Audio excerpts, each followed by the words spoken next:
스타트업 이야기, 대한민국 대표 스타트업 콘텐츠 이슈스 스타트업 털어주마 지금 시작하겠습니다.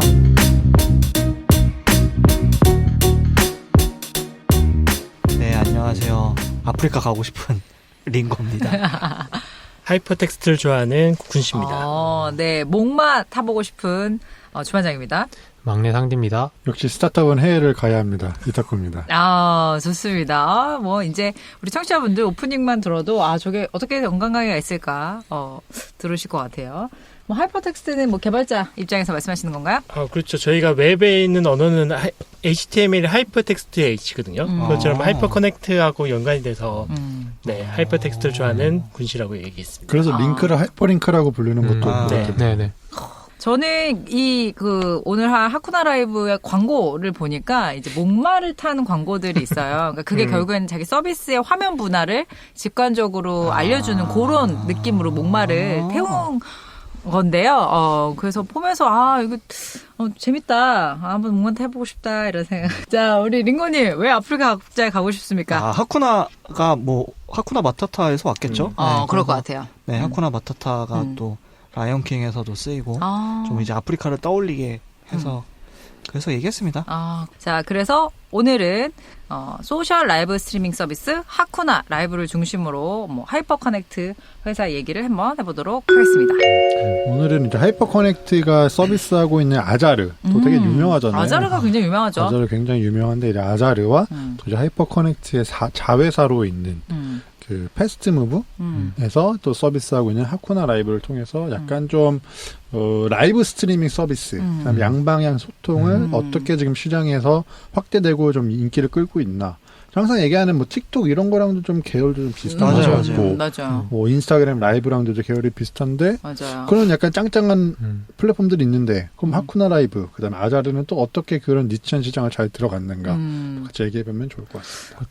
저도 찾아보다 보니까 이 회사는 완전 기술 회사더라고요. 여기 진짜 기술 회사. 지난번에 얘기했던 뭐 그런 유통이나 커머스 쪽이 아니라 완전 기술 회사고 저는 좀 서비스를 약간 뭐 페이스북이나 그 매치 그룹, 그 틴더 있잖아요. 네. 아자레가 좀 틴더랑 비슷하기도 맞아요. 하고, 그다음 뭐 하쿠나 라이브 같은 경우는 제가 생각한 거는 약간 스푼 라디오인데 영상 나오는 스푼 라디오다. 약간 이런 느낌이 나서 이런 소셜 쪽, 약간 소셜 디스커버리 쪽 비즈니스를 하시는데 뒷단에는 아까 말했던 틱톡에 있는 바이트댄스처럼 완전 인공지능 회사고 동영상 그 라이브 스트리밍에 특화된 회사다. 그래서 완전 기술 회사로 좀 볼 수 있을 것 같아요. 그래서 아까 타코님이 사실 그 오프닝에서 말씀해 주신 것처럼 우리나라 분들은 어쩌면 더 모르실 수도 있어요. 그래서 글로벌로 나가서 완전 데이트를 지금 치고 있는 뭐 투자도 많이 받지도 않았어요. 너무 받을 필요가 없어요. 수익이 잘 나니까. 이따가 말씀드리겠지만 수익 모델도 탄탄합니다. 그렇습니다. 근데 한때 좀 약간 아까 말했듯이 약간 그 틴더랑 비슷하게 그 데이팅 앱이랑 겹치다 보니까 국내에서 약간 그런 타겟으로 좀 광고를 좀 돌렸어요.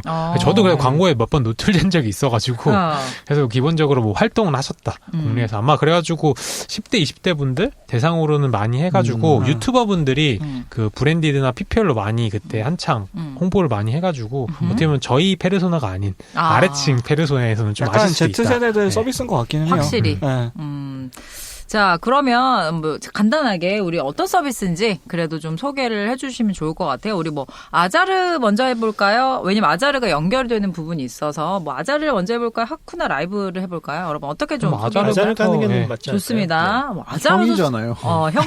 아주 형이 돈을 잘 벌어가지고 자 아자르 소개 부탁드립니다. 일단 아자르는 그 스페인어로 행운이란 뜻이라고 하더라고요. 그래서 네이밍 잘 지으신 것 같고. 진짜 잘 지으셨네요. 그다음 비디오 기반 소셜 플랫폼이라고 정의를 하셨고 또 중동에서는 워낙 중동에서 많이 사용하시니까 맞아요. 약간 그 메신저 대신으로 많이 사용하나 봐요. 그래서 중동에 막 카카오톡이다 이렇게 또 PR을 많이 하셨고 지금까지는 2억 다운로드 해서 전 세계 뭐 230개국에서 사용하고 있고 어쨌든 이게 빅게임 그러니까 게임 아닌 어플 중에는 매출 7위라고 하더라고요. 전 세계 기준입니다. 이거 그러니까요. 어마어마하죠.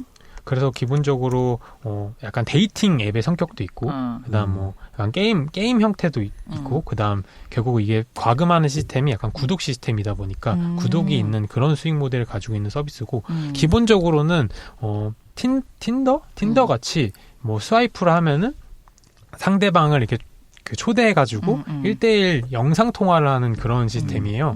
그리고 기본적으로 무료일 때는 완전 한정된 범위에서만 그 1대1 매칭이 되고, 그다음에 유료하면은 자기가 타겟을 정할 수 있어요. 뭐 나이, 성별, 지역을 정해가지고 매치가 될 수 있어서 그런 식으로 과금 모델을 하고 계시고요. 여기는 아까 초반에 얘기했던 것처럼 기술이 엄청 좀 뛰어나다 하더라고요. 완전 이게 처음에 초반에 런칭했을 때는 그 동영상으로 뭔가 실시간으로 상대방과 통화하고 맞아요. 연결되는 것 자체가 어려웠는데 맞아. 처음에 이 대표님 뭐 뒤에서도 얘기하겠지만 뭐 구글의 오픈소스를 자기 내부에서 또 가공하셔가지고 그 한 기술 자체가 기존의 다른 비슷하게 하던 유사 업체들보다 완성도가 뛰어나가지고 시장에서 빠르게 성장을 했던 것 같아요. 말씀하신 대로 이제 누군가는 중동 서비스라고 알 수도 있어요. 중동에서. 네. 뭐 이름도 그렇고. 느낌 자체가 약간 그래서 뭐 그 뭐죠?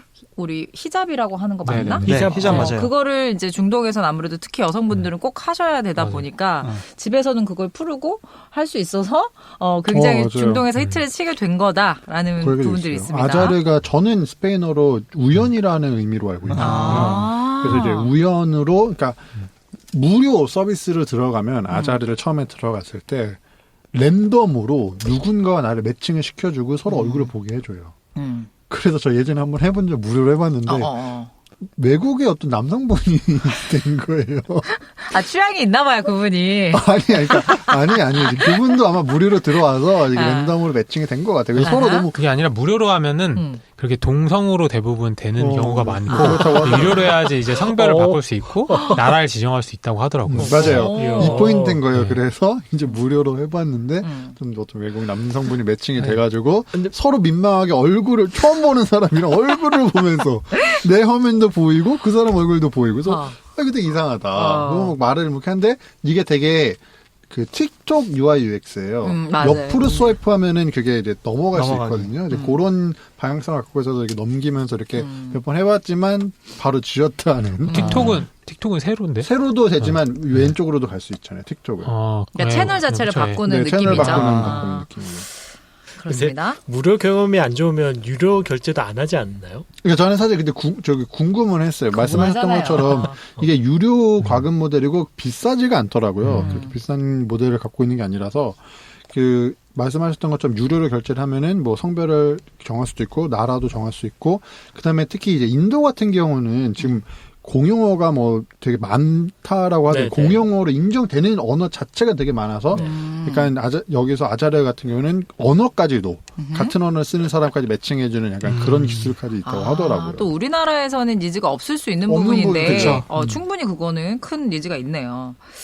자, 그래서 아자르 2014년에 설립이 됐기 때문에 사실은 굉장히 오래된 서비스고 어쩌면 이 스트리밍이다, 뭐 영상통화다 이런 것들이 아주 막 인기가 있다 이런 때는 아니었음에도 불구하고 어떤 그런 포인트를 잘 잡아가지고 심지어 과금 모델로서 뭐 아주 잘 하고 계십니다.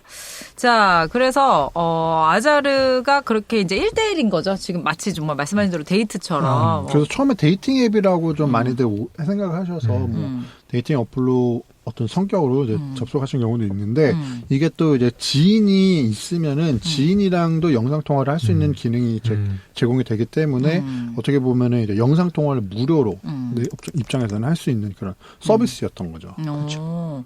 그러다 보니까 이제 뭐 해외에서 굉장히 인기가 많았고 근데 되게 신기한 게 2014년, 15년 시리즈 B, 15년에 시리즈 B로 뭐 122억 정도까지 하고 지금 투자 라운드를 전혀 돌지 않고 있으세요. 서버비 좀 필요하셨나 보다. 처음에. 그러니까 초반에만 이렇게 투자를 받으시고 뭐 특별히 뭐 유니콘에 대한 미련도 없으신 것 같고.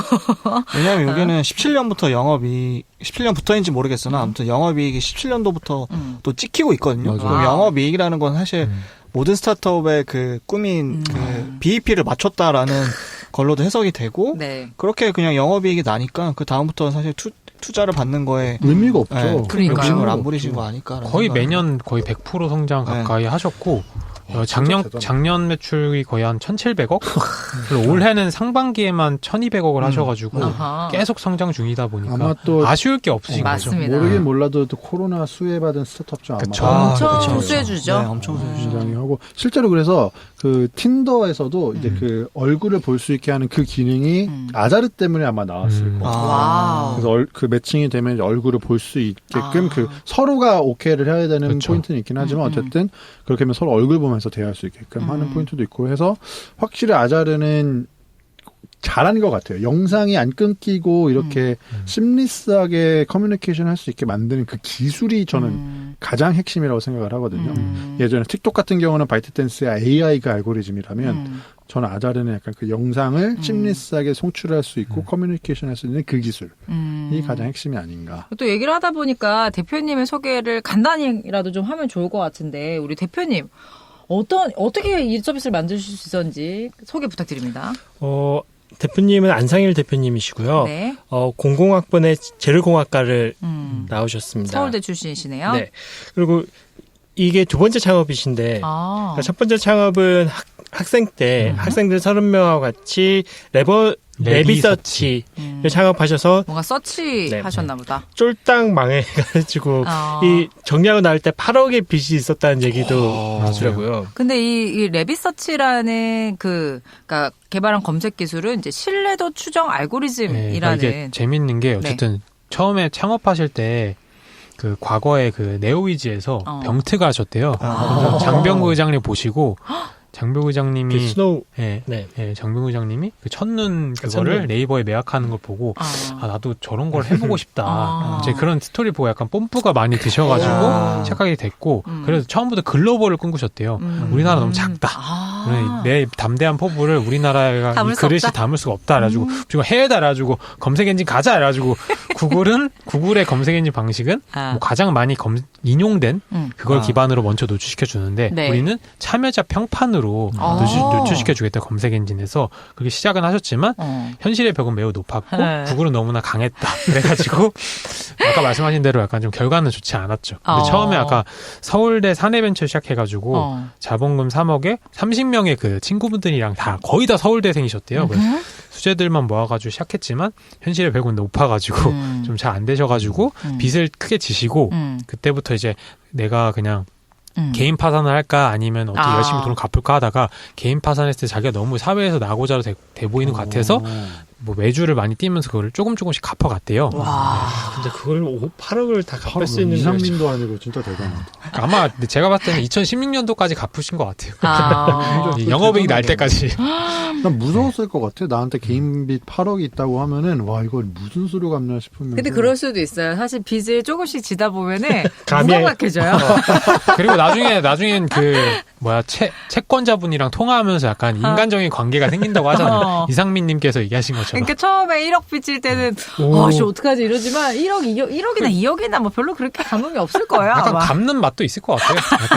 약간 돈을 모으는 것처럼 좀 줄어들었네 이러면서 약간. 그리고 저는 그 빚이 약간 동력이 될 수도 있다고 생각을 그렇죠, 한 게 빚을 갚아야 그 되니까. 빚이 사실 스타트업하다 생긴 거잖아요. 그러면 그냥 뭐 되게 큰 빚이긴 한데 성장같이. 다시 난 스타트업으로 이걸 갚아야 수밖에 없겠다. 이걸 갚으려면 사실 갑자기 그냥 회사 들어가서 직장인으로 갚기에 월급 큰 생활로 돈이니까 안 되니까 그냥 무조건 스타트업에 올인 선택지가 없다. 하나 이거 무조건 터트린다라는 생각으로 좀 더 그런 어떤 배수의 진을 치고 파이팅 넘치게 하지 않았을까라는 맞네요. 이분 약간 대표인으로 풀었어도 재밌을 것 같은 게 아까 말씀하셨던 그 레버서치를 레비서치. 발음이 좀 안 좋으시네요. 오늘 우리 왜 이래? 미국 샌프란시스코에 법인을 세웠대요. 맞아요. 와 멋있다. 맞아요. 그래서 국내보다도 미국에서 먼저 상용 서비스를 할 정도의 계획을 잡으면서 하여튼 거기 법인 비용 때문에 자본금 다 쓰신 거예요. 그럴 수 있어요. 그러니까 왜 샌프란시스코 법인을 했지? 보통 미국 글로벌 샌프란시스코 해외 법인이면은 보통 미국에서는 다른 그 싼 주가 있거든요. 그렇죠. 거기다가 법인 설립하시는 이분이 또 약간 가오를 중요시하게 되는 그런 느낌일 수도 있어요. 저희가 텍톡에서 한번 언급했는데 구글이 제일 잘하는 게 서치인데 지금 그걸 건드리면은 좀 되는가 싶기도 합니다. 아니 뭐 이렇게 그 엑시트 하고 싶으셨을 수도 있고 뭐 어쨌건 뭐 학교 때 이렇게 학부 때 파이팅 있게 하는 거는 굉장히 좋은 경험이셨지 않을까 생각이 듭니다. 네. 이때 경험이 있어서 지금 진짜인지 아닌지 모르겠지만 회사가 매출이 빵원이 돼도 24개월 동안 2년 동안 견딜 수 있는 금액을 은행에 넣어놓고 있다고. 이건 건드리지 않는다고 하더라고요. 연습 효과가 있어서 그래. 이게 런웨이를 그치, 2년 그치. 갖고 있는 건 진짜 대단하다. 이게 또 간지죠. 저희는 24개월 버틸 수 있는 돈이 있다. 그 이제는 좀 빼도 네. 되지 않을까요? 근데 원래 그게 모든 그 유명한 경영자들하는 FCF라고 프리 캐시플로우라고 잉여 현금 흐름을 무조건 가지고 있어요. 그래서 제프 베조스도 항상 그걸 중요하게 생각하고 워렌 버핏도 그걸 가장 중요하게 생각한대요. 책을 읽으셨던 것 같아요. 우리 대표님 이런 거 되게 많이 학습하셨네. 그리고 2년 런웨이면 규모가 클 거 아니에요. 그죠. 이자 노름만 해도 이자율 요새 잘못하면 다 날라가요. JYP도 그 최근에 그 자산운용사 투자했다가 다 뺏겼잖아요. 근데 말씀하신 대로 우리 대표님 캐릭터 아주 정확하십니다. 그래서 이런 패기 덕분에 아자르를 아주 큰 성공을 하셨습니다. 근데 아자르 창업기도 좀 재밌는 게 좋아요. 아자르를 2007년도에 원래 레비서치를 창업하셨다가 안 되시고 2014년 3월에 아자르 회사인 하이퍼커넥트를 설립하셨는데 그때 세 분이서 공동 창업을 했어요.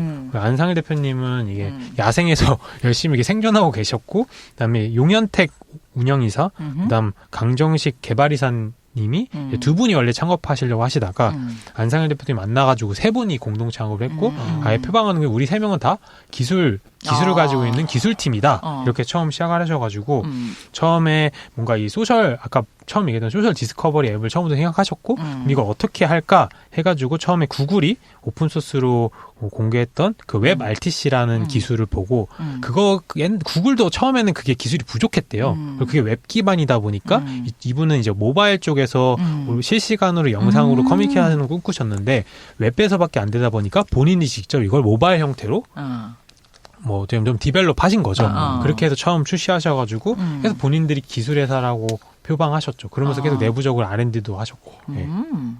이때가 구글이 이 소스를 오픈한 지가 2000년 10년 초반? 2011년으로 기억하는데 그래서 이때 붐이 뭐였냐면 업체들이 컨퍼런스 솔루션을 만드는 데 다 집중했거든요.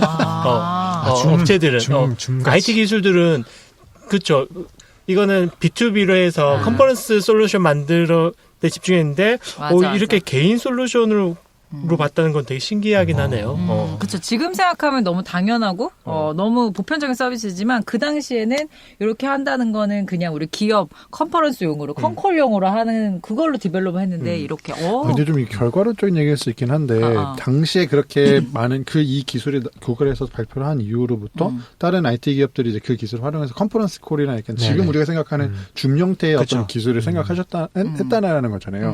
근데 지금 최근에 코로나 때문에 지금 나오고 있는 게 뭐냐면 버추얼 이벤트 같이 해가지고 동시에 많은 사람들이 접속을 해서 그 이벤트를 경험하게, 그러니까 멀리서도 이런 기술들도 있는데 그 기업들이 만약에 지금의 그런 버추얼 이벤트 서비스를 내놨으면 성공이 했을까? 약간 이렇게 하시면서 역시 타이밍이 또 중요하구나라는 생각이 또. 타이밍도 중요하고 계속 여기서는 자기네 기술이 뛰어나다고 계속 얘기를 하시는 게 초반에 어쨌든 그거 웹 기반의 그 소스들을 모바일 형태로 해가지고 본인 회사가 최초로 그걸 하셨다고 하시고 그리고 최초라는 것 자체가 완성도가 가장 높았다. 그러니까 기존에 비슷한 앱들은 시장이 많았는데 우리가 거기서 살아남고 2억 다운로드까지 온 거는 완성도가 가장 높았기 때문이다. 이를 하시고 저는 이게 기본적으로 영상 기반이다 보니까 서버비가 많이 드는데 본인이 여기서 얘기하시는 거는 실제 유저 1인당 비디오 메신저 비용이 한 달에 0.3원밖에 안 나왔다. 우리는 엄청나게 경쟁력 있게 코드를 짰기 때문에 그래서 성공한 거다. 그렇게 얘기를 하시더라고요. 기술에 대한 프라이드가 진짜 강하신 것 같아요. 그러네요. 그래서 정말 저희가 오늘은 아자르랑 하쿠나 라이브만 얘기하겠지만 그거 말고도 기술 관련된 서비스를 많이 출시하셨어요. 근데 잘 모르는 것뿐이지. 하쿠나 라이브도 기본적으로 실시간 라이브 스트리밍이다 보니까 같은 결에서 그런 기술적인 걸 활용한 서비스인 거죠. 그러면 이제 살짝 상디님이 이렇게 언급하셨으니까 그러면 아자르랑 하쿠나 라이브는 어떻게 좀 구분이 된 서비스인지 좀 그것도 알려주시겠어요? 일단은 하쿠나 라이브는 표현이 실시간 라이브 스트리밍이라고 얘기를 하시고요. 저희가 흔히 알고 있는 아프리카 TV 그거나 아니면은 스푼 라디오인데 약간 영상이 있는 스푼 라디오. 스푼 라디오는 약간 음성 기반이고 오디오 기반이잖아요. 근데 이제 비디오 기반의 스푼 라디오로 이해하시면 좋을 것 같고요. 그 같은 경우도 지금 실적이 매우 좋아요. 600만 다운로드를 하셨고 MAU가 100만 이어가지고 승승장구하고 계시죠. 사실 네. 이제 뭐 이거를 한번 해보고 싶었던 이유 중에 하나가 앱 순위에서 매출 순위로 뭐 1, 2위를 계속 다투고 있는 1등이 이제 카카오톡이거든요. 그러니까 이제 카카오톡은 우리가 뭐 선물하기도 많이 하고 뭐 인액 결제 많이 하니까 정말 국민의 앱 카카오톡과 거의 견줄 수 있는 거라서 하쿠나 라이브를 한번 해보고 싶었다라는 생각이 들어서 제가 말씀드렸는데 그렇습니다. 그래서 제가 알기로는 이제 하쿠나 같은 경우는 이제 BJ분들이 계시잖아요. 그분들이 방송을 하다가 뭔가 소통을 해야겠다. 어떤 이거 보시는 분 소통해야겠다 하면은 그분도 모바일로 보고 있을 수도 있잖아요. 그래서 그분과 서로 얼굴을 아자르처럼 또 얼굴을 보면서 소통을 할 수 있게 해주는 그 기능 그게 또 엄청 잘 포인트를 잡고 아까 말씀하셨던 그 광고에서도 그 목마를 태웠던 게 이제 그 분할된 화면을 보여주려고 했던 게 이제 그런 포인트들. 또 저는 제가 BJ를 안 봐서 그런지 몰라도 난 내 얼굴을 보여주고 싶을 것 같지는 않을 것 같거든요. 지금 약간 분위기가 모두 하지는 않지만 약간 잘하고 유명하다고 하니까 잘하고 근데 이쪽 시장이 있잖아요. 왜냐면 저희가 아프리카 TV를 솔직히 여기서 보시는 분이 얼마나 계실지 모르겠지만 아프리카 TV 안에 시장이 있어요. 그러겠죠? 거기에 왜냐면 어떻게 보면은 막 그렇게 막 확 엄청나게 큰 시장 아니고 엄청나게 마이너하지만 마이너한데 약간 게임 같이 맞아요. 과금력이 엄청나게 배팅력이 좋으신 분이 있다 보니까 하쿠나 라이브도 이렇게 매출이나 다운로드 나누는 부분은 그런 부분도 있는 것 같고 그리고 하쿠나 라이브는 유튜브 광고를 그렇게 정말 많이 했어요. 정말 많이 해가지고 한때 정말 틱톡만큼 그 정도 너무 많이 나온다 이슈가 될 정도 광고를 많이 때려가지고. 됐나봐 Z세대로. 나는 그렇죠. 하쿠나 못 봤어. 저도 하나 못 봤어요. 아자르랑 하쿠나 엄청 떴는데. 젊은 우리 저 Z세대잖아요. 그래서 나도 하쿠나가 계속 보였구나. 이분은 검색하셨어.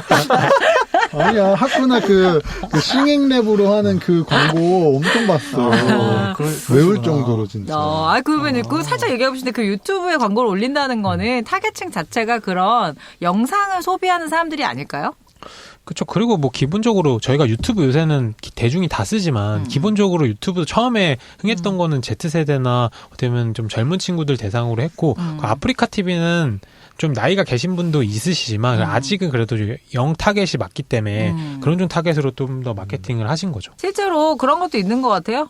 아까 우리 링고님 말씀하셨듯이 우리는 아니 이렇게 만나는 게 어떤 그 친밀감이 있나? 라고 생각할 수 있지만 우리 친구들은 이렇게 3-4명이서 온라인으로 만나서 뭐 게임도 하고 뭐 얘기도 하고 이런 것들에 대한 뭐 친구 사귐이 전혀 어색하지 않기 때문에 그런 부분을 잘 파고든 서비스가 아닌가라는 생각이 듭니다. 저는 좀 나름 대단하다고 생각하는 이유가 어떻게 보면 아자르는 뭐 2억 다운로드, 그다음 하쿠나 라이브는 600만 다운로드잖아요. 근데 이렇게 국내에서도 1, 2억 다운로드를 만든 회사는 꽤 있거든요. 네. 예를 들면 뭐 테마 쪽이라든지 아니면 뭐 카메라 필터 쪽에 많은데 그걸 실제적으로 수익화시키고 과금시켰다는 게 저는 대단한 것 같고 왜냐하면 하쿠나 라이브 같은 경우에서도 아까 그 라이브 스트리밍 기술도 있지만 AR 기술도 들어가 있어요. 그래서 이게 초대를 해가지고 필터를 씌워가지고 하는 건데 네이버에 스노우 하고 있잖아요. 근데 스노우는 실제적으로 매출이 적거든, 거의 없거든요. 그리고 또 스노우에서 하고 있는 뭐 최근에 스피나웃이지만 제페토라는 서비스도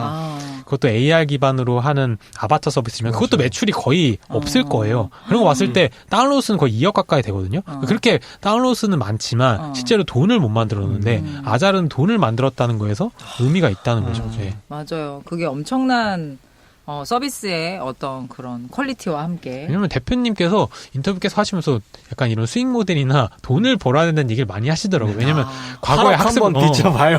그러니까 진짜 학습 효과 때문에. 그래서 그러신 것 같기도 하고 또 뭐 사실 그렇다고 해서 막 잘 만들 수 있는 건 아닌데 확실히. 그쵸. 그리고 아자르가 큰 성공을 하면서 요거를 좀 더 이렇게 Z세대 딱 타겟팅 해가지고 하지 않았나라는 생각도 듭니다. 저는 또 반대로 생각해가지고 남자분끼리 하셨잖아요. 그럼 저희가 항상 지적하는 그 UI UX나 이런 게 좀 약간 남자 지향적이고 투박할 수 있는데 약간 그 무인사처럼 그치 약간 전 공통되게 이렇게 성별 가리지 않고 통하지는 좀 않을 것 같다. 그런데 이분들이 어쨌든 해외 타깃으로 하다 보니까 약간 그런 부분이 그래 나름 해지가 되지 않았을까. 네. 그리고 컨텐츠의 집중도가 얼굴 페이스 대 페이스지 이런 UI UX보다는 얼굴이 집중되다 보니까 그런 부분에서 조금 더 수혜를 보지 않았을까. 네. 그럴 수 있죠. 좋은 얘기네요. 그러니까 예를 들어 이렇게 커머스 의 경우에는 UI, UX 굉장히 중요하지만 이거 같은 경우는 사실 연결 정말 그렇죠. 커넥트하는 거에 기술이 중요하기 때문에 끊기지 않고 스트리밍이. 왜냐면 우리나라의 뭐 데이팅 앱들도 봐도 투박한 게 정말 많은데 매출이 저희가 생각보다 꽤 많이 나와요. 아. 그러니까 이게 UI UX가 중요한 게 아니야. 얼마나 내가 원하는 사람을 매칭되냐 이게 중요하기 때문에 그 본질적인 니즈만 잘 해결해 줘도 그런 디자인이나 사용자 경험은 두 번째라는 거죠. 맞아요. 그래서 어쩌면 그렇게 확 직관적으로 했기 때문에 아자르 또 모바일이었던 것도 좀 괜찮지 않았나 싶긴 생각도 들어요. 어쨌든 화면 자체가 이제 모바일 형태, 계속 틱톡 얘기를 하게 되는데 틱톡처럼 아예 그 세로 방향으로 그 영상을 뽑아내고 UI, UX를 거기다 맞춰놨기 때문에 지금 소비자들이 이해하는 건 사실 요즘은 뭐 유튜브도 뭐 PC로도 많이 보고 할 수 있긴 하지만 어쨌든 모바일이 워낙 강세인 이 시대에서는 그냥 틱톡처럼 모바일에 핏하게 맞춰놔서 또 그게 또 성공 포인트가 되지 않을까 싶고 확실히 또 이제 BJ 이 시장이 뭐 저는 개인적으로 잘 모르는 시장이긴 하지만 생소한 시장이지만 또 좋아하시는 분들 입장에서 이게 엄청 큰 시장이고 좀 인기가 너무 많기 때문에 또 이제 멀티 플랫폼으로 많이 가시더라고요. 뭐 딱히 뭐 아프리카 TV라고 해서 아프리카 TV만 하시는 게 아니라 트위치도 하시고 유튜브도 하시고 그다음에 그거를 재가공해서 유튜브에 또 영상으로 올리시기도 하고 이런 식으로 하는 거 보면서 그 중에 하나로 하쿠나 라이브도 괜찮았겠다. 그리고 말씀하셨던 것처럼 그럼 결국 과금 포인트인 건데 뭐 과금이라는 건 뭐 아프리카 TV도 지금 저 사업 올리고 이러는 것도 다 그 수수료 모델로 하고 있는 건데 뭐 하쿠나 라이브도 뭐 그 수수료 모델로 뭐 재미 좀 본 거죠 어떻게 보면. 저는 궁금한 게 하쿠나 라이브를 그 하이퍼 커넥트에서 만든 건 아니고 네. 하이퍼 커넥트의 자회사를 통해서 출시를 했는데 네. 왜 그랬을지 좀 궁금하긴 해요. 뭐 그게 뭔가 이득이 있었을까요? 세금의 문제일까요? 제가 봤을 땐 나중에 스핀오프해서 따로 회사를 또 키우려고 하신 게 아닐까. 왜냐면 기술은 비슷하지만 그래도 기본적으로 이 회사 자체도 너무 크잖아요. 근데 아자르 때문에 하쿠나 라이브가 잘 키운 자식인데 하나로 평가받으면 아쉬우니까 아예 분리해가지고 여기는 영업이익도 나고 잘 나가는데 굳이 이거를 붙여가지고 두 개를 갈 필요 없이 이건 따로 떼가지고 잘 키우면은 돈을 양쪽에서 벌 수 있는 거 아닙니까? 그렇죠. 저는 기업 상장도 염두했을 수도 있을 거라는 생각이 좀 먼저 들긴 하거든요. 네. 상장했을 때 어떻게 보면은 두 개 다 되게 잘 되고 있는 서비스잖아요. 네네네. 그리고 잘은 모르겠지만 아마 자회사 쪽에서 우리 이거 해볼게 해가지고 나왔는데 잘 된 케이스일 수도 있잖아요.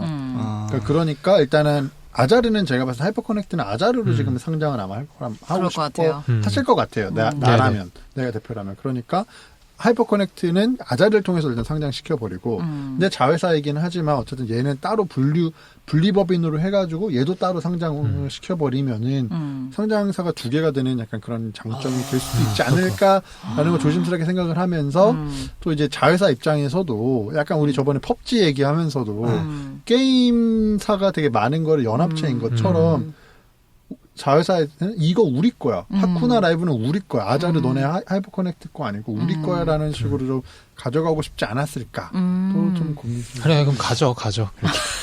근데 하이퍼 커넥트는 한 몇 년 전부터 계속 상장을 하려고 준비 중이고 뭐 증권사랑도 커넥트 된 거 뭐 프리 IPO 얘기도 나오고 하는데 왜 이렇게 안 하고 있는 거죠? 그거는 뭐 밸류에이션이 안 맞을 수도 있고 뭐 타이밍이 안 맞을 수도 있고 그랬겠죠. 뭐 대표님의 의견일 수도 있고요. 아니면 대표님 지금 눈치 보고 있다가 나스닥 이런 데도 상장해버릴 수도 있어요. 맞아요. 지금 한국 시장에서 캘리포니아의 꿈을 잃지 않으시고 하고 싶지 않으실 것 같아요.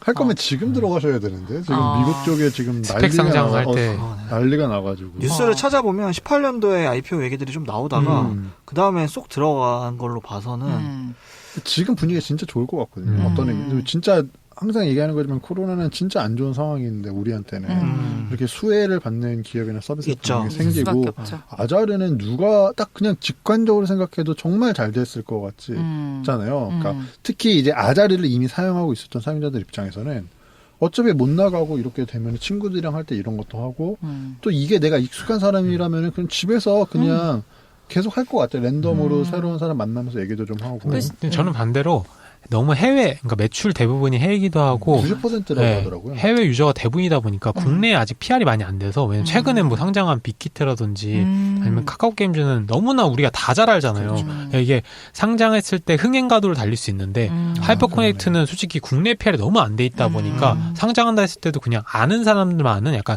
그들만의 리그를 끝날 수 있어가지고 그런 것 때문에도 안 했을 수도 있을 것 같아요. 뭐 굳이 이득이 있을 것이냐 뭐 이런 생각 하실 수도 있을 것 같아요. 그럼 상장 안 하고 싶어 할 수도 있겠다. 왜냐면 그러니까요. 투자를 많이 안 받은 상황이잖아요. 지분율이 굉장히 높을 거란 말이에요. 그렇죠. 본인이.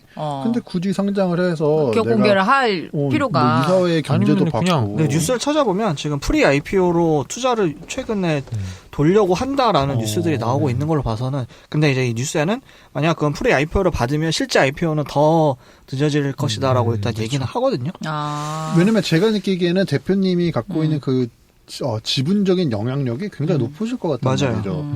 그러니까 이 타이밍에서는 굳이 상장 안 해도 그리고 이게 수익이 나고 있는 기업이라서 더 그런 것 같아요. 이게 지금 제가 항상 얘기하자면 구독 모델은 친기업적인 비즈니스 모델이기 때문에 기업 입장에서 너무 좋거든요. 지금 계속 이렇게 현금이 들어오고 있으니까. 네이버와 라인 관계를 좀 꿈꾼 게 아닌가 라는 생각도 들거든요. 왜냐면 장병구 회장님이 첫눈을 네이버에 파시고 네이버 바로 해외 진출하는 게 일본이었거든요. 네. 그런 학습 효과가 있을 수 있겠네요. 별로 좋은 학습 효과인지 모르겠지만 그런 생각을 할 수 있죠. 뭐 하이퍼 커넥트에서 얘기한 거는 이 무브 패스트 컴퍼니를 만들면서 뭐 해외 시장 개척과 되게 독특하던데 R&B 특화된 신설 법인을 만들었다고 발표를 했거든요. 네, R&B가 뭐예요? R&D. R&D 영어예요? R&D 보이스트맨. 김조한. 미안해요. 제가 잘못 R&B로 얘기했나요? 자, R&D에 집중한. R&D 특화 신설 법인이라는 게 처음 듣긴 들었는데 그냥 만들다가 괜찮아서 런칭했나? 아니, 모르겠어요. 그렇게 모르겠다. 어떻게 될지 모르겠지만, 이제 저희가 궁금한 거예요. 이렇게 잘 되는 회사인데, 왜 이렇게, 나누셨어요? 그러니까, 잘 되는 회사니까 나눴나? 궁금증을 몇 개 더 얘기를 해보자면. 좋아요. 서비스를, 그러니까 하쿠나가 먼저 인큐베이팅이 되고, 자회사를 만들었을까? 아니면 자회사를 만들고 너네 그냥 하고 싶은 거 아무거나 해봐라고 해서 자회사에서 나온 게 하쿠나일까 또 궁금한데 그냥 얘기를 하면서 저도 생각해보니까 사실 이 하쿠나 라이브가 기존 아자르랑 굉장히 유사한 서비스라고 생각이 들고 심지어는 그냥 아자르 내에서도 이거를 그냥 그 피처 단위로도 뭐 릴리즈 하려면야 할 수 있는 수준의 유사도 라고 생각을 하는데 이렇게 따로 나온 거 보면 저는 이미 하쿠나 라이브에 대한 BM 혹은 이런 컨셉은 그 하이퍼 커넥트에 있었는데 뭐 아까 상디님이 얘기한 대로 한 회사에서 이렇게 또 크게 프로젝트를 하기 힘드니까 야 그럼 이거 아이디어 가지고 아예 그냥 자회사로 빼서 여기서 한번 좀 출시를 해보지 않겠냐라고 한 게 아닐까라는 생각이 들고 그게 일리가 있을 것 같아요. 왜냐면 약간 리스크 헤지를 해놓는 거죠. 네네네. 아자르에서 그걸 했다가 만약에 그 서비스가 안 좋거나 하면 아자르까지 영향을 받을 수 있으니까 그걸 뗐을 수도 있을 것 같아요. 근데 실제로 그 하이퍼 커넥트는 아자르 이후에도 계속 어플 개발을 많이 했어요. 지금은 앱스토어에서 다 내려간 것 같긴 한데 그래서 한때는 얘기가 되게 많이 돌았던 게 아자르 이후에 지금 후속 그 성공이 없다. 이대로 계속하면 위험하다. 라는 얘기가 좀 돌았었거든요. 그러니까 아자르의 성장은 물론 엄청난 캐시 카우지만 아자르의 성장세는 꺾였고 그 다음에 이제 계속해서 다른 어플들을 개발을 했는데 아자르만큼 터지는 건 없고 이대로 가면 하이퍼 커넥트 위험할 수도 있겠다라는 얘기가 뭐 몇 년 전에 좀 돌았었는데 어쨌든 하쿠나 라이브라는 또 새로운 어떤 그런 성공 그 어플을 만들어낸 게 뭐 한편으로는 되게 대단하다는 생각이 드네요. 근데 좀 아쉬운 거는 그렇지만 여전히 아자르와 비슷한 어플이었다라는 거. 그리고 어떻게 보면 기존에 있는 그 성공 공식을 그대로 가져오신 것도 많이 있고 하기 때문에 그 아쉬운 게 있고 그리고 또 저는 아자르도 아까도 먼저 링곤이 얘기해 주지만 좀 분명히 캡이 있다. 캡이 있다고 보는 게 왜냐하면 아자르를 이렇게 포지셔닝 하는 거를 기사에 많이 보면은 페이스북이랑 매치그룹의 틴더로 많이 묶어서 얘기하더라고요. 근데 기본적으로 그 두 회사는 어떻게 그 페이스북, 틴더, 아자르가 다 글로벌로 대상을 하잖아요. 근데 솔직히 그 두 개랑 비교가 할 수가 없을 정도로 아자르가 밀리기도 하고 그때면 여기서 저는 솔직히 한 2, 3년 전부터 아자르를 알았지만 제가 봤을 땐 크게 발전한 건 없는 것 같아요. 서브적으로 뭔가 더 기능이 뭐 아까 말씀드린 피처가 더 붙어가지고 기능적으로 더 추가되든 아니면은 뭐 정말 획기적인 뭐가 새로운 게 붙은 게 하나도 없어가지고 과연 성장성에서 얼마 정도까지 더 끌어올릴 수 있을까? 그리고 어느 정도까지 이 캡을 보고 계신 걸까를 좀 저는 좀 의문이 들긴 하더라고요. 예. 저는 그래서 궁금해요. 아자르를 과연 그러니까 하이퍼커넥트 내부에서 우리 대표님께서 아자르를 어떤 카테고리로 이거를 넣고 있을까? 어떻게 판단을 하고 있을까? 이게 데이팅 소셜 미디어라고 보시면 돼요. 그러니까 비디오 데이팅 어플로 볼 것인가? 그러면 틴더에 굉장히 가까워. 그렇죠. 그다음에 페이스북이라고 본다고 말씀하시면 소셜 어플인가? 그러면 아예 앞으로 붙어야 되는 기능이 달라지고요. 그러네요. 그다음에 앞으로 더 가야 되는 뭐 여러 기획이 달라져야 되거든요. 그러니까 어떤 쪽으로 보시는지 좀 궁금하고 저는 사실 페이스북으로 더 가야 된다라고 좀 생각을 하는 편이라서 그러면 말씀하셨던 것처럼 캡이 있는 이유 중 하나는 이게 데이팅 어플로 만약에 빠져버리면 그 캡이 더 낮아질 수밖에 없거든요. 틴더도 그 매치 그룹이 굉장히 힘들어하는 포인트 중 하나가 그래서 틴더가 요즘은 데이팅 어플이 아니라 우리도 커뮤니티 어플이다. 소셜 디스커버리. 소셜 디스커버리 어플이다. 해가지고 이제 그거에 관련된 뭐 기능도 되게 많이 하고 뭐 이제 그 체류 시간을 막 늘리려고 스와입 나잇이라고 해가지고 막 그 선택하는 그 드라마도 막 보여주고 그런단 말이에요. 맞아요. 그런 짓을 하는 거를 봐서 데이팅 어플은 더 캡이 낮으니 조금 더 멀리 봐서 소셜 쪽으로 빠져야 되는 게 아닌가. 그러면은 소비자들한테 과금하면 안 되죠. 페이스북 하려면. 페이스북 기본 구조는 소비자한테 과금하지 않고 소비자를 판매하면서 광고를 통해서 광고주한테 돈을 받는 거잖아요. 아니 지금 하이퍼 커넥트 대표님은 IPO 하실 생각이 있는 거잖아요. 지금 계속 문을 두드리는 거 보면 그러면 후속타가 없는 거는 되게 큰 리스크인데 이거 그럼 왜 분리했을까? 근데 그거는 사실 후속타가 없는 게 리스크일 수도 있긴 하지만 그거는 그냥 돈을 못 버는 어떤 서비스인데 이용자만 많았는데 그러면 문제가 될 수 있어 리스크가 될 수도 있는데 아자르는 뭐 우리가 꺾였다라고 하고 하지만 어쨌든 계속 현금을 만들어내고 있는 상황인 거잖아요. 그러니까 성장세는 꺾였지만 성장은 하고 있는 거죠. 그러니까 어떤 의미에서는 리스크가 아닌 거죠. 후속타가 없는 건 아쉬울 수 있어. 내부적으로 나의 어떤 그 자아 실현을 위해서는 나는 아자르 말고 더 많은 거를 성공시키고 싶은데 내 자아 실현엔 데미지가 있을 수 있지만 기업 입장에서는 계속 좋은 서비스가 나오고 있으니까 IPO를 가는 부분에 있어서는 그게 대단히 크리티컬한 포인트가 안 된다. 크리티컬한 포인트죠. 그 IPO는 보통 그 미래의 가치를 보고 책정을 하잖아요. 자산 가치를. 그러면 이게 서비스가 없다는 거는 이제 여기서 끝이라는 게 결론이 나는 거죠. 그거는 증권사에서 오셔가지고 잘 만들어 주셔가지고 그분이랑 잘 설계해가면 될 것 같고. 왜냐하면 서비스 자체가 너무 확실하고 대단히 기술력 관련된 거는 유튜브를 보시면은 자세히 또 나와 있습니다. 저희가 얘기하기는 좀 그렇고. 논문 발표도 계속 하시는 것 같더라고요. 논문 발표를. 그러니까 어쨌든 뭐 내 R&D 센터가 있고. 거기서 계속 학회지에 논문을 내는 것 같더라고요.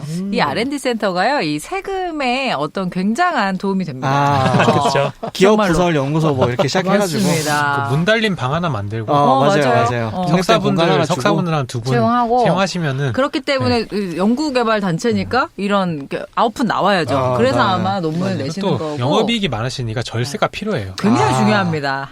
그래서 우리나라 또 R&D 집단하면 기업 부설 연구소는 우리나라 세법 아닌가요? 근데 여기가 법인이 법인이 우리나라. 왜냐면 구글이나 애플 통해가지고 돈이 꽂힐 거잖아요. 그렇기 때문에 사실은 그런 뭐 굉장히 학술적인 느낌은 결과적으로는 어떤 세금의 어떤 여러 가지 분산 효과로 인해서 하시는 거다라는 생각이 들고요. 또 계속 기술 얘기해서 그런지는 몰라도 결국 해외로 제가 항상 얘기하는 뭐 해외로 나가야 된다고 하지만 역시 해외 나가려면 기술력이 필요하구나 싶다는 생각도 좀 들어요. 탄탄해야죠. 뭐 계속 얘기하는 오늘 진짜 많이 언급하지만 틱톡도 결국 그 AI 알고리즘이 너무 좋아서 사실 잘된 이유 중 하나잖아요. 그 트럼프가 화가 나가지고. 그러니까 미국을 트럼프의 화까지 만든.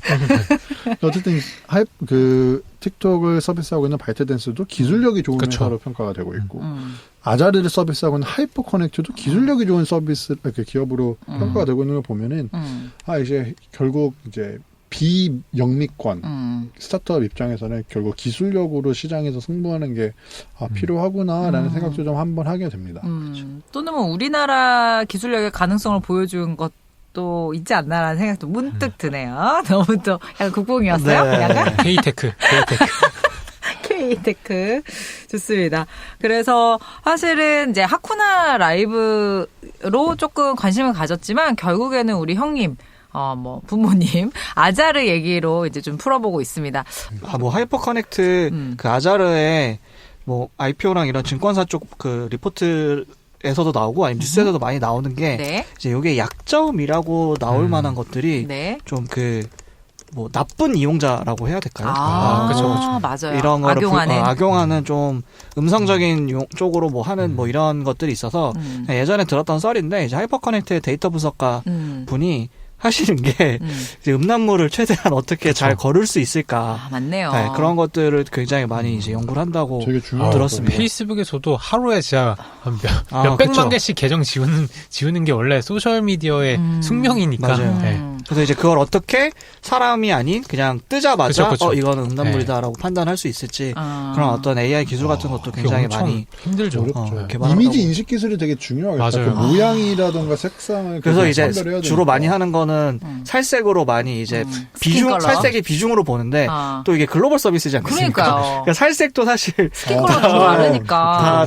다양하고 살색 티 입으면 어떻게 해? 살색 티 입으면 밴당하는 거야? 계정 삭제당하고? 그럴 수 있죠. 사실 그것도 뭐 약간 네. 맞아요. 유튜브도 항상 그런 실수를 많이 하죠. 맞아요. 아니 그냥 그런 티셔츠 있잖아요. 되게 살색 해다 내가 뭐 이렇게 뭐 몸 좋은 거 같은 페이크 돼 있는 거. 그런 티셔츠 있잖아요. 그런 거 입고 괜히 잘못 아자를 들어갔다가 계정 막히고.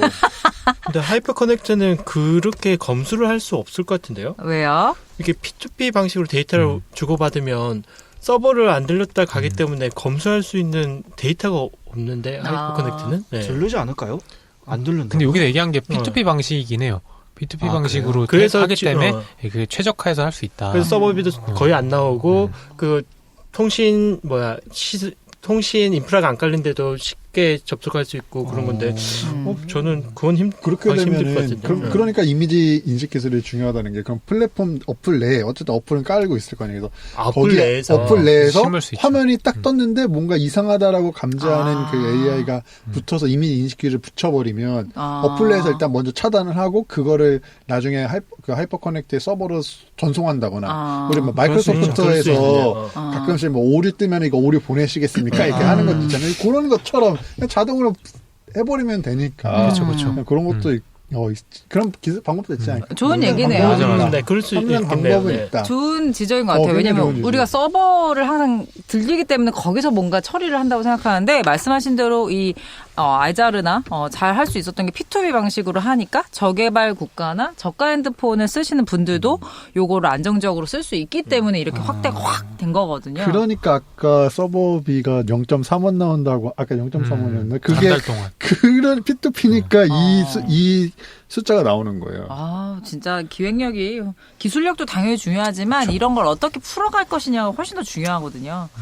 진짜 대단한 부분입니다. 그래서 말씀하신 대로 그런 악용하는 사례들이 많다고는 하더라고요. 저도 기사나 뭐 이제 얘기도 많이 나오고 사실 뭐 우스갯소리이긴 하지만 그 HBO 미드 실리콘밸리에서도 한 서비스가 그러니까 이런 문제 맞아요. 때문에 뭐 망하는 그리고 정리해야 되는 그리고 사실 이게 굉장히 중범죄잖아요. 그렇죠. 특히 이게 또 아이들 그러니까 Z세대 분들이 많이 사용하고 있는 서비스라면은 정말 나쁜 마음을 먹고 있는 어른이 와서 어떤 형태의 어떤 음성적인 나쁜 짓을 할 수 있는 거라서 되게 중요한 문제인데 좀 고민이 많이 되고 좀 어려워하는 문제 중 하나가 아닐까 싶기는 합니다. 근데 제가 최근에 넷플릭스 드라마 중에 되게 재밌게 본 게 뭐 인터넷으로 마약을 파는 방법이라는 독일 드라마가 있어요. 네네네네. 저는 되게 재밌거든요. 제목이 인터넷으로 마약을 파는 방법이에요. 네. 되게 재미없을 것 같잖아요. 독일 드라마야, 심지어. 얼마나 재미없어 보여. 근데 독일 비하하시는 건가요? 아닙니다. 사랑합니다, 독일. 독일은 이제 아무튼 그래서 저는 근데 봤는데 거기에 나온 게 이제 페이스북 메시지로 걔네들이 이렇게 해요. 이렇게 해가지고 그걸 팔고 사고. 근데 지금 보면은 그거 본다고 해서 막 페이스북이 막 뭐 굉장히 위기에 처하고 이런 거 절대 아니거든요. 그러니까 이제 저는 오히려 이런 음성적인 부분이 나오는 게 절대로 기업에 나쁜 거는 아니다라는 생각도 들어요. 어차피 이렇게 그만큼 그냥 사람들이 많이 좋아하니까. 사용하니까 있으니까. 플랫폼인 경우는 어쩔 수 없는 것 같아요. 그러니까 플랫폼은 서비스를 그냥 제공하는 거고 실제로 맞아요. 그걸 이용하는 거는 맞아요. 뭐 소비자 사용자들이니까 선택이니까. 뭐 최근에 당근마켓 같은 경우에도 맞아요. 그거 이슈가 되는 게 그렇죠. 뭐 당근마켓의 잘못은 아니죠. 그렇죠. 그냥 악용하는 사람들의 문제인 거고 그래서 이제 플랫폼 서비스에서는 그런 걸 어떻게 잘 뭐 감시하거나 뭐 견제할 수 있을지 고민하면 될 것 이게 같습니다. 켜지면서 당근마켓에서 보면 좀 이번에 좀 짠한 느낌이 저희가 언뜻 기억하기로 옛날에도 뭐 악의를 팝니다 이런 내용도 있었는데 그때는 그냥 넘어갔거든요. 근데 요즘 계속 올라오면 바로 언론에서 터뜨리니까 그만큼 이제 유명해졌다는 거죠. 영향력이 생겼으니까 조심해주자. 아직 홍보팀이 안 만들어졌나 봐요. 홍보팀 좀 만들고 이제 또 그런 걸 해야 되지 않을까. 기자님 좀 내어주세요. 그런 걸 같이 했잖아요. 이러진 않으시겠죠. 아니 오늘 우리 상대가 양복을 입고 왔거든요. 그럼 그 양복 입고 이런 얘기 하니까 너무 그런 전문 브로커 같아요. 그런 느낌이 확 나네. 로비스트라고 해주십시오. 로비스트. 네. 우리나라 마피아. 비법인데. 그래서 아마 아자르도 그런 분명히 뭐 리스크 뭐 아무튼 뭐 우려는 있을 수 있지만 제가 봤을 땐 그렇게 크게 개의치는 않으실 수도 있다라는 생각도. 아니, 크게 개의치는 하셔야죠. 중요한 네네. 문제니까 네, 알겠습니다. 해결을 하기 위해서는 미안해요. 노력을 하셔야 되긴 하겠지만 말씀하셨던 것처럼 서비스 플랫폼 서비스라는 특성상 이게 확대되면서 나올 수 있는 부작용 중 이제 하나인 거는 필터 기능을 맞다. 잘. 필터 충분히 필요하고 맞습니다. 하쿠나 라이브도 분명히 이런 이슈가 있을 거예요. 그러니까요. 이게 결국 이게 BJ 분들이나 어쨌든 사람이 하는 어떤 업인 거잖아요. 그러니까 이거를 관리하는 것도 되게 어렵고 그다음에 또 사실 우리가 뭐 아프리카 TV도 마찬가지지만 이게 어쨌든 돈을 보낸다는 행위 이것 때문에 또 여러 가지 부작용이 있을 수 있거든요. 사실 안 좋은 얘기도 있고 뭐 엄마 카드를 빌려서 뭐 몇 개를 쌌다나 뭐 이런 것도 있을 수 있고 그러네요. 또 어떻게 보면은 그런 필터가 안 돼 있으면은 사실 또 어떤 음성적인 거에 대해서 또 이런 거를 서로 소비할 수 있는 부분도 있으니까 또 그런 거는 계속 고민을 해야 되는 또 이게 영상 플랫폼이라 더 그런 것 같아요. 그렇죠. 틱톡도 마찬가지고 직관적이라서. 뭐 그다음에 인스타그램도 마찬가지고 그래서 영상을 다루는 플랫폼들이 갖고 있는 그 딜레마라고 해야 되나? 되게 어려움인 것 같아요. 그래서도 영상이니까 과금도 더 잘해줄 수도 있고 또 반대로 이런 사이드 이펙트가 더 심할 수도 있고 이런 생각이 듭니다. 그래서 확실히 어쨌건 Z세대 우리 친구들이 친구를 사귀는 방법 뭔가 소셜화 되는 방법은 이제는 정말 디지털화가 됐구나 이런 생각이 듭니다. 전 익숙하더라고요. 우리 브로커의 얘기였고요. 저는 쓰라고 해도 잘 못 쓸 것 같아요. 아자르 같은 경우. 그러게 말이에요. 또 우리나라는 워낙 또 이렇게 밀접하게 다 같이 살아가지고 지역이 멀리 떨어져 있는 국가들은 좀 다를 수도 있는데요. 그러면은 저희 이 하쿠나 라이브 또 아자르 관련해서 또 궁금하신 부분들 또 저희가 잘 모르는 부분들 또 저희가 오늘 궁예지를 특히 많이 했거든요. 이런 게 아닐까? 저런 게 아닐까? 그래서 여러분도 혹시 아시는 분들 계시면 네이버 오디오 클립, 팟캐스트, 팟빵에 있는 후기 창에 남겨주셔도 되고요. 저희 gmail issues.korea s 3개입니다. 여기로도 남겨줄 수 있고 광고나 브랜디드 컨텐츠도 환영하겠습니다. 감사합니다. 고맙습니다.